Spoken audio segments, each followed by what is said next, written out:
հիմնական ընդդիմադիր դերակատարները դրանք պատերազմի կուսակցություն են։ Հիմա իրողությունը դա է։ Եթե մարդիկ, կրկնում եմ, ասում են, որ իրանք պահանջ պետք է ներկայացնեն եւ այս քառակուսի կիլոմետրից դուրս իրանք պետք է չդուրս գան, դա կոչվում է պատերազմ։ Ալեն Սիմոնյանի այս թեզերին ի պատասխան Հայաստան դաշինքի պատգամավոր Գառնիկ Դանելյանը հակադարձել է կասկածի տակ դնելով իշխանության տեղեկատվության աղբյուրները եւ ենթադրելով, որ նման հայտարարությունները կարող են վկայել Ադրբեջանի հետ ունեցած որոշակի պայմանավորվածությունների մասին։ Դանելյանը հիշեցրել է, որ Ռոբերտ Քոչարյանի կառավարման տարիներին պատերազմներ չեն եղել եւ հենց այդ ուժերի շնորհիվ է կերտվել Արցախյան առաջին պատերազմի հաղթանակը։ Մի քանի ժամվա ասած բանը երկում ասում են ես չեմ։ Ինքը տենց էլ երկիր է կառավարում։ Դες էլ գնում է բանակցությունների։ Մենք գիտենք բանակցային գործընթացի ժամանակ ով ոնց է իրեն պահել, ինչ խնդիրներ ա ունեցել։ Չէ, գիտեք ինչ կա, տեսեք, երկիրը չպետք է կառավարվի եւ ղեկավարվի ուրախ ավտոբուսի տրամաբանությամբ։ Ոնց որ ավտոբուսը ման, հենց էլ պետական կառավարման համակարգն է։ Նույն ձև նաեւ արտաքին հարաբերություններն է։ Գժիտեղ դնելով բանակցությունները վարելով արդյունքի կհասնեն, եթե դա հաջողված փորձ է, իսկ թվում է այդ փորձը կարա ինչ ուրիշ երկրները կիրառեն, թե մենք ենք այդքան տենց առաջադեմ, մենակ մեր մոտ է տենց առաջադեմ իշխանության ներկայացուցիչներ, որ կարողանում են տենց գժիտեղ դնելով բանակցություններ վարեն։ Դո դուք մի ժիգուլի մարդ չկա։ Խորհրդարանում հայտարարությունների ժամին Նիկոլ Փաշինյանի քաղաքպայմանագրի падգամավորները նույնպես շարունակել են հնարավոր պատերազմի մասին հայտարարությունները։ Հայաստան խմբակցության քարտուղարը տեղի ունեցողն անվանել է քաղաքացու ազատ կամ արտահայտման դեմ գործողություն եւ հրավիրել իրավապահների ուշադրությունը։ Որ անդադ մենք ասում ենք, այո, ասում ենք, որ եթե քաղաքացիական պայմանագիրը եկող ընտրություններում չունենա սահմանադրական մեծամասնություն, ապա ամենայն հավանականությամբ եւ վստահաբար լինելու է աղետաբեր պատերազմ։ Ինչի ենք ասում։ Ազատ ընտրությունների ազատ կամ արտահայտման դեմ ուղղված հստակ գործողություն է սա։ Երբ որ դուք սպառնում եք բռնությամբ, պատերազմով այն մարդկանց, ովքեր որ չեն քվեարկելու ԿՊ-ի օգտին։ Եվ եթե մենք ունենանք իսկապես դատախազություն, իսկապես քննչական մարմիններ, որոնք քիչ թե շատ սահմանադրությանը ծառային, ոչ թե իշխող ուժին, ապա այս պահին առնվազն քրեական վարույթն էլ նախաձեռնված կլներ, համապատասխան քրեական հետապնդումներն էլ իրականացված կլինեն։ Մեծ ու մեծ հարցեր ունեն, թե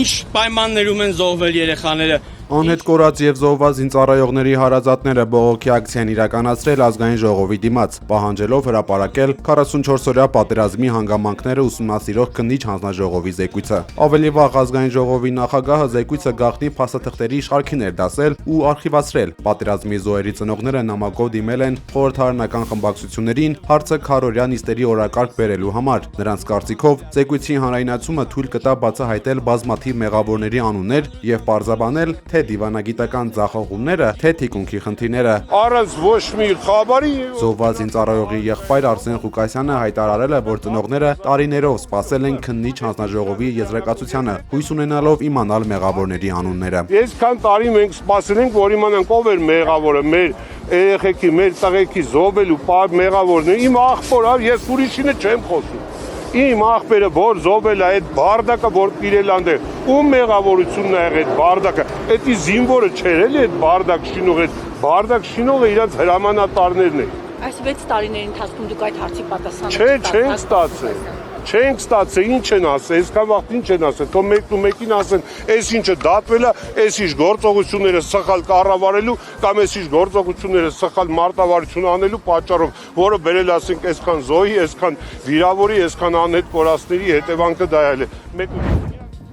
Սալամուն ալեյքում վա ռահմաթուլլահ։ Իրանում Մոհամմադ Բաղեր Զոլղադրը նշանակվել է ազգային անվտանգության գերագույն խորհրդի նոր քարտուղար, փոխարինելով Ալի Լարիջանիին։ Զոլղադրի ընտրության հիմնական պատճառը նրա անցյալն է Իսլամական հեղափոխության պահապանների կորպուսում։ Լինելով բրիգադային գեներալ եւ ԻՀՊԿ հրամանատարի նախկին տեղակալ, նա ունի ռազմավարության մեծ փորձ, ինչը անհրաժեշտ է Իսրայելի եւ ԱՄՆ-ի հետ սրված հակամարտության ֆոնին։ Ի տարբերություն Լարիջանիի, որը համարվում էր ավելի պրագմատիկ եւ դիվանագիտական գործիչ, Զոլղադրը հայտնի է որպես կոշտ գծի կողմնակից եւ Իրանի հոգեվոր առաջնորդի ամենահավատարիմ մարդկանցից մեկը։ Բացի այդ, նա երկար տարիներ զբաղեցրել է Իրանի ներքին գործերի նախարարի տեղակալի պաշտոնը։ Սա նշանակում է, որ նա ոչ միայն տիրապետում է արտաքին ռազմական գործողություններին, այլև փորձառու է երկրի ներսում հնարավոր անկարգությունները կանխելու եւ վերահսկելու հարցում։ ԱՄՆ-ն Իրանի խորհրդարանի խոսնակ Մոհամմեդ Բաղեր Ղալիբաֆին դիտարկել է որպես երկրի ապագա առաջնորդ, հայտնել է պոլիտիկո պարբերականը, հղում անելով Սպիտակ տան աղբյուրներին։ Թրամփի վարչակազմը նրան համարում է պոտենցիալ գործընկեր, ինչը վկայում է հակամարտությունը դադարեցնելու Վաշինգտոնի ցանկության մասին։ Ամերիկացի պաշտոնյաները Ղալիբաֆին դիտարկում են ամենահեռանկարային թեկնածուներից մեկը, որի հետ հնարավոր է բանակցային եզրեր գտնել։ Ավելի վաղ Իրանի խորհրդարանի խոսնակ Մոհամմեդ Բաղեր Ղալիբաֆը կոշտ հայտարարություններ էր արել, նշելով, որ իրենք իրենց հաշիվները կմաքրեն ամերիկացիների եւ իսրայելցիների հետ։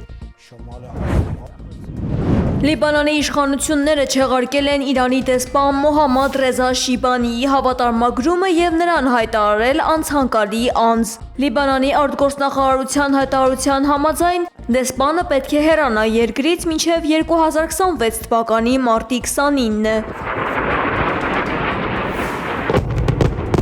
Բեյրութը խորհրդակցությունների համար նաև հետ է կանչել Իրանում իր դեսպան Ահմեդ Սուվեյդանիին։ Լիբանանի այս քայլը նշանակում է երկկողմ հարաբերությունների լուրջ վատթարացում եւ դիվանագիտական սկանդալ երկու երկրների միջև։ Այս ամենի ֆոնին Իսրայելի պաշտպանության նախարար Իսրայել Կացը հայտարարել է, որ Լիբանանի կառավարությունը ոչինչ չի արել Հեզբոլլահ խմբավորման ապառազմականացման համար։ Նա նշել է, որ այդ պատճառով իրենք ցամաքային գործողություններ են սկսել իր խոսքով ահաբեկիչներին ոչնչացնելու համար։ За последние месяцы и недели мы стали живыми свидетелями. Մերձավոր Արևելքում իրավիճակը կարելի է կայունացնել միայն բանակցությունների միջոցով, հայտարարել է Ռուսաստանի արտգործնախարար Սերգեյ Լավրովը։ Նա նշել է, որ ուժային մեթոդներով Իրանին օտարի կամքը պարտադրելու փորձերն անթույլատրելի են։ Ըստ Լավրովի, Իսրայելի եւ ԱՄՆ-ի գործողությունների թիրախում են հայտնվել Իրանի բարձրագույն ղեկավարությունը, քաղաքացիական ենթակառուցվածքները եւ միջուկային օբյեկտները։ Ռուսաստանի գլխավոր դիվանագետը քննադատել է ՄԱԳԱՏԵ-ի ղեկավարությանը նրանց արձագանքը միջուկային անվտանգության սպառնալիքներին անվանելով ոչ ադեկվատ։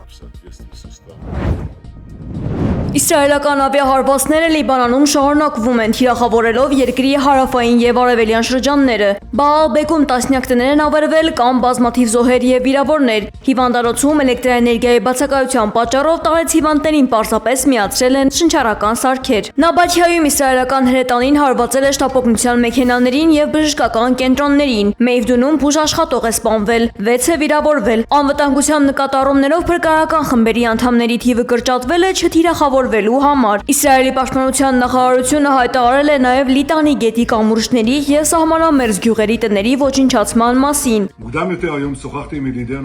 Իսրայելի վարչապետ Բենյամին Նեթանյահուն հայտարարել է, որ հարվածները Լիբանանի եւ Իրանի ուղղությամբ կշարունակվեն։ Ավելի վաղ ԱՄՆ նախագահ Դոնալդ Թրամփը հայտնել էր Իրանի հետ հնարավոր համաձայնության մասին, թեև Թեհրանը հերքել է բանակցությունների փաստը։ Бажаю здоровья, шановні українці. Коротко про Ուկրաինայի նախագահ Վլադիմիր Զելենսկին հայտարարել է, որ Ռուսաստանը հետախուզական աջակցություն է ցուցաբերում Իրանին։ Հղում անելով ռազմական հետախուզության տվյալներին, նա նշել է, որ այս համագործակցությունն ապակայունացնում է իրավիճակը եւ բարդացնում վառելիքի շուկայի վիճակը շատ երկրներում։